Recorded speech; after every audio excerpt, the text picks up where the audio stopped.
Hopefully this works. I think it will. Raise my arm up. Okay, there. Cool.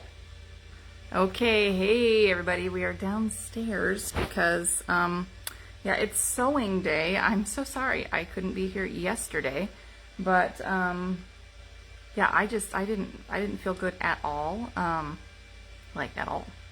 So anyway, I postponed one day because I did want to have sewing day because this is one of our, oh, now Marshmallow, Abby, hush. There goes the dog. She's all upset because the cat wanted to see where I was. Anyway, enough. Go lay down. Go to your crate. Go lay down. Or lay down there. Pick. I just talked to my dog like I talked to my child. Anyway, so I did make sure that I grabbed all my stuff, and I am ready to talk you through some of the quilting that I am currently doing. Let's see, just a reminder, so I'm going to do live videos next week. Be the last 2 live videos of the year and the last live videos for a little bit until I can kind of figure out what's going on with Ina and whether or not she's going to take a nap. So I'll start doing some pre-recorded videos, and I'll put those up on YouTube, and of course I will put it up on Facebook so you can still find the link. And if you have questions or comments, or there's something you want to see me do, of course you can always leave a comment on one of our posts, or you can send me a message. That's totally fine as well. So anyway, just a few reminders. We still have our year of self-care ongoing. This was our Bling It month, so you can do something sparkly or not. I'm not a sparkly person, but whatever, I made it Bling It. Anyway, just don't forget to tag BSFE or Black Sheep Fiber Emporium in your posts so that you get entered into our contest, our monthly contest. Now the other thing that we're doing is next year we actually have our blanket along with Pearly Shell Fiber Arts, and that starts in January, but if you're late, it's okay. You can kind of join whenever you want throughout the year. We have some really, really loose guidelines. You can find out more about that at blacksheepfiberemporium.com under the Knit and Crochet Along link on our events page. But you don't have to knit or crochet. You can tat and do the tat along portion, or you can embroider and do the monthly embroider along portion. We're just kind of making it a free-for-all. I keep calling it choose your own adventure. So what can I say? Anyway, so next week we're going to round out our year with me learning how to do sashiko with that one of the really cute little bunny kits. I'm finally going to get that done. And then I want to talk more about the blanket along, so we're going to spend next Wednesday talking about the blanket along and prep and setup and whatever. But today we're going to talk a little bit about quilting, so I'm going to turn the camera and show you what I'm working on. Okay, let's see. So here's a pile, I guess. This will work. So I am actually making this quilt called Bloomin', but I've chosen, of course, very different colors and not flowers because I'm not super into flowers. But I really liked the 9-patch block, but it's a slight twist on the 9-patch block because it's just, they use some slightly different sizes, so it's not just a regular 9-patch. I thought it sounded fun.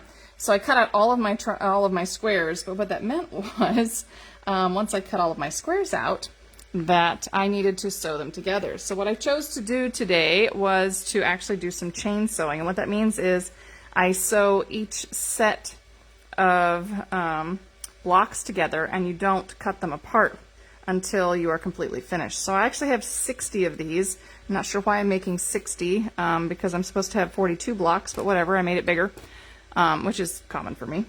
And anyway, all I'm doing right now is cutting apart my little chain, just like this. And I actually went ahead and earlier I did the first 2 rows. So I did the ABC row and the DEF row, and this is actually the G and H blocks put together, and then I thought I would sew with you to put together GH with I. So I know it sounds so confusing, but it's really not that bad. The nice thing about these little blocks is, like, I mixed up all my fabric before I started, And then all I have to do is just sew, like just sew all these little blocks together. And I really like doing these chains. It took me about 15 minutes to do each set of blocks. So if I was, and you only sew 2 together at a time, of course, but it took me about 15 minutes to do each set as I was sewing along. So that wasn't too bad. Now the other thing that I'm doing is oops, sorry, that was probably a little bit wiggly. I am pressing my first row. So this was my A, B, C row, and this is what they look like when I have them all sewn, because I have A, which is skinnier, sewn to B, and then I just took that and sewed it to C. And anyway, when you go to press these, because we're not ironing, you press on the front side. This is something that I learned. And then just kind of use your iron to sort of gently press your seam down. And usually we would press the seams to the dark side, but because I am going to be nesting these together, I am putting them all to one direction. So then my next row I will do the opposite direction, so that when I put my rows together, they'll nest really nicely when I make my 9-patch blocks. So anyway, and I'm trying not to iron really, I'm trying to really focus on pressing. I do have a wool pressing mat. I really love my wool pressing mat.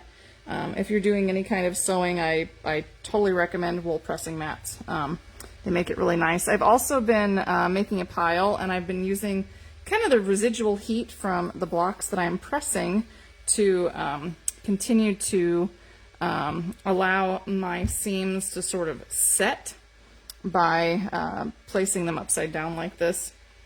Now if I was being really smart, what I could do is I could have a second wool pressing mat that I was keeping on top, and that would keep all the heat in for a while. But that's just a little overkill for me, so this is what I'm doing. And I am keeping them in order of the way that I sewed them, and the reason I'm doing that is because I tried to like mix my fabrics up really, really well when I was putting all my little patches or all my little stacks of blocks together. And so now what I want to do is kind of keep them in the same order. I mean, if I mix up 1 or 2, I don't care. It's just that I'm trying to make sure that each of my blocks has, let's see, that'd be 1, 2, 3, 4, 5 different fabrics in it. Just because I can. I actually used fat quarters instead of fat eighths when I was cutting this as well, so I have a lot of fabric left over. Anyway, I will stop pressing though, and we'll talk about doing the chain quilting, which I think is really fun. So hang on, I have my pile, so there's my one pile, and then I have my other blocks that I am ready to sew to. And what I'm going to do is take these over to my sewing machine, and when I go to sew them, I'm going to sew it like this and not worry about pressing this seam yet, because luckily it will nest and it won't be anywhere near the edge that I'm going to be sewing. So that's my plan. That's what I've been doing. It's worked just fine. So that's my plan. Anyway, now see if I can get you guys kind of, woohoo! Let's see if I can get you over and yet not block the shot. All right, now another thing is when I am using my sewing machine and I'm not moving away from it, I keep it on. Anytime I step away from my machine, I do make sure that I shut it off. I do have the dog down here. I don't want her to press the presser foot. When I'm completely done with my machine for the day, I do unplug it and I hang it over just my little table right there, just to make sure that, you know, I don't have a power surge that like ruins my machine. But I am using the standard settings for this, so the 3.5 and 2.4 for my stitch length and width. The width doesn't really matter on this because we're using straight stitch, but you know, I'm trying to keep it all the same. Now I have also taken a little piece of tape here and I have marked my 1/4 inch seam. And I also really love my Genomes that have the clear covers. It's not just Genomes that have this, but I love my Genomes that do. Because I can see how much thread I have left on my bobbin, so that, you know, I'm not sewing along and then I run out, which is terrible. Although it does happen occasionally and then I cuss, but that's fine. Anyway, so I keep my little piece of tape here and I mark my 1/4 inch so that I know that I'm sewing right up next to my pink line, and it's, you know, very pink so I can really see it. So anyway, let's see. Hopefully you'll be able to see what we have going on. I haven't blocked the shot too much. So all I'm going to do is put my first pair of blocks under here, and I haven't pinned them or anything because they're small and I like to live on the wild side. And I'm just going to start sewing, again just kind of following my tape here, and when I get to the edge or the end of my square, I'm going to take my next one and then just line up that pair with my sewn edge to my left and nestle it right in and chain stitch it along. And the nice thing about this chain stitching is that you just keep adding squares to it. Everything stays in line, nothing gets lost because it's all being sewn together. You do end up with a little space between your squares, even on you know, the squares that are really close together. There's still enough thread that you can snip them apart very easily, and it doesn't really affect anything. So anyway, just chain along.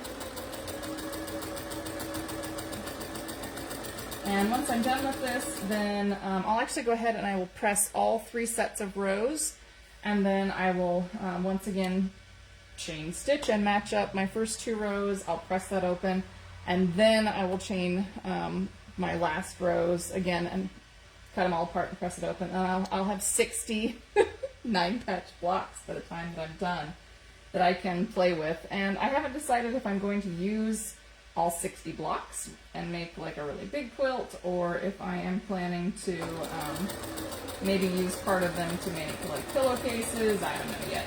I have lots of fabric still. I have quite a bit of this solid-ish background fabric left, and then because of course I use fat quarters, I still have quite a few of the fat quarter pieces left. So anyway, this just makes for really fast sewing because you don't have to you know, stop and cut, and you've already got everything lined up and ready to go. And you know, if I was feeling really fancy, then I might have lined all of my blocks up, but I just feel a little bit better. I've done this all day today, just sort of pairing them as I go and making sure that, you know, my edges are as close together as possible. So anyhow, I'm also trying to kind of make sure that I have different fabrics on each end of these, that I did manage to mix them up well. So at least that's the idea. Anyway, so this is what I've been learning. This is what I've been, you know, kind of exploring today. I think I talked about wanting to make this quilt when we were live the last time that I was talking about sewing. But I don't know. I just find it's fun, it's soothing, it's something a little different. I am designing a couple of patterns right now, and that takes a lot more thought.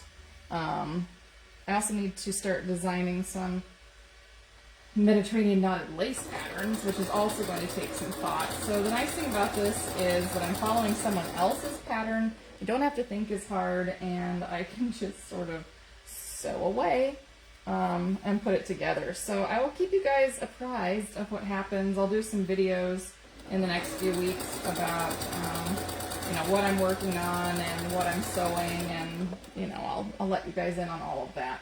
Since I won't be doing as many lives, you'll see at least 2 videos a week, hopefully, on whatever I happen to be working on that week. And I will, again, I'll take recommendations, suggestions, if there's something that you'd really like to see, like how to fix mistakes in knitting, or how to cable without a cable needle. I mean, I love teaching those things, so I'm more than happy to do more videos and reiterate that.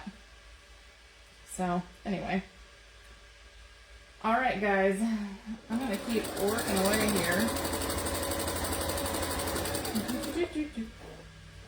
When I'm all finished, of course, I will also take my squares and I will take a square ruler, because I have some of those, and I will knock the edges off and make sure that I've squared up my squares so that everything fits together really nice. So, anyway. Hey, Kathy! Are you doing any quilting? Oh, I should also talk about this thing. Okay, I ordered this. What is this thing called? Hang on. I kept the instructions. There it is. This is the QuiltCut Strip Savvy Square Up Slotted Quilting Ruler. I love this thing. I love it. I love it. Like, I love it. It actually has slots in it. So you can see this has slots every half an inch. So you can square up your corner and then you can cut, yeah, like multiple pieces from the same strip of cloth. And I love this thing. Kathy, if you don't have this and you're going to do a lot of quilting, like this thing is, I really like this thing. I think it's even made in the Pacific Northwest. But like it has these guides. If you're doing 2.5 inch strips, you can start squaring up over here and then you just cut on the dark dots. And if you're doing 1.5 inches, then you do the stars. And if you need to do something else, it does 1/2 inches all the way down. And if you really need to do 1/4 inch, you can figure it out from the markings, but 1/2 inch grid. This is really nice. And it does have, I don't think you can see it, but it has these grippy pieces on the back. Maybe you can kind of see that. It has these little grippy pieces on each of this, like between each of those cut slots, so that it holds to your fabric. Like this is the QuiltCut. Right there, QuiltCut. And I'm pretty sure it is made, here, it's made in Shoreline, Washington. So it's even made in the Pacific Northwest. But it's pretty darn cool. They make some other ones as well.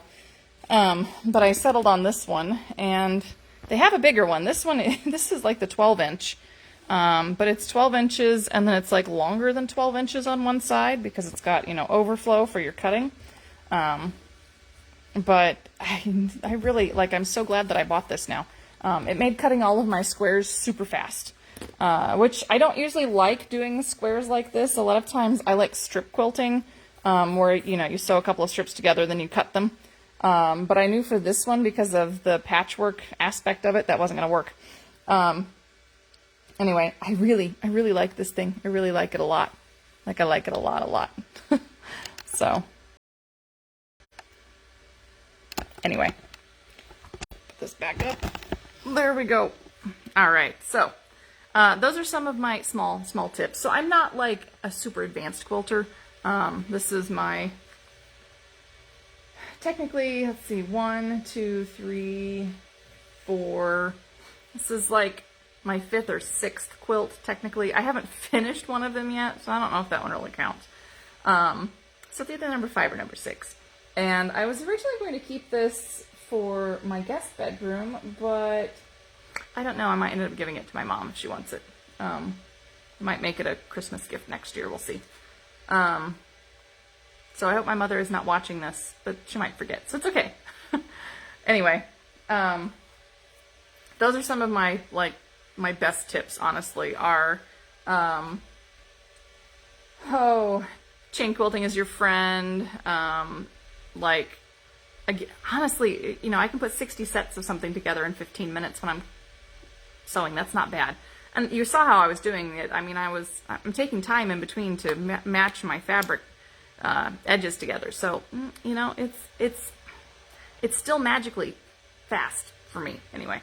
I'm sure that there are people who can even do it faster than that, but for me, that's really fast. Like, I don't consider myself a really advanced fast sewer. But anyway, so chain quilting, super fun. Make sure that you're pressing. Wool pressing mats are so your friend. I'll hold it up again.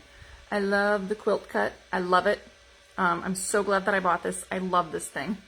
And it is made in the Pacific Northwest. It's an American-made product, so, you know, throw that out there.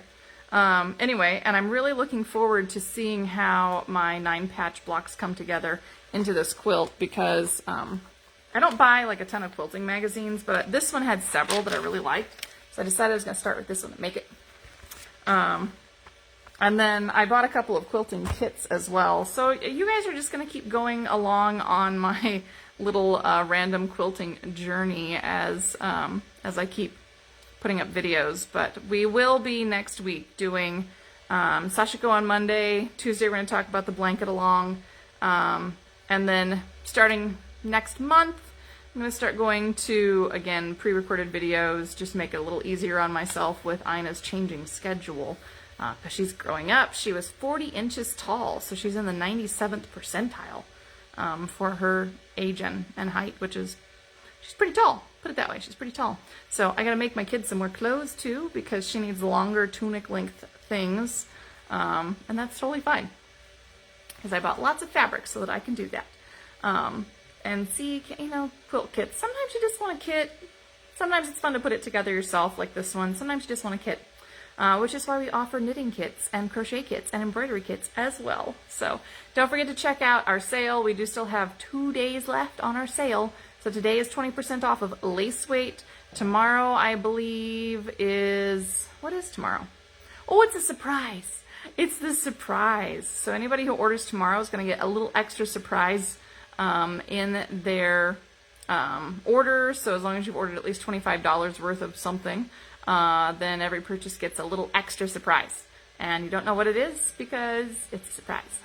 So anyway, I'm going to let you guys go. Don't forget to go join the Blanket Along group if you're interested in that. Make sure that you've subscribed to the YouTube channel, to our Facebook page, the Instagram channel, the TikTok channel, wherever you like to find us, or all of the places you like to find us, so that you're always up on the latest news. And I look forward to our last 2 lives for the year, and our last 2 lives for a little bit, until I can figure out what's going on with Ina's schedules. So, anyway, I will see you guys next time. Kathy, it's always nice to see you on the lives. So, anyway, talk to you guys later. Remember to take care of yourself mentally, physically, emotionally, and craftually. Do that little bit of crafting every single day. Even if it's just 10 or 15 minutes, it helps me so much with my own personal well-being. I can't imagine how it wouldn't help you with yours, because you're watching this if you're a crafter. So, take care of yourselves. I'll see you guys later. And happy holidays.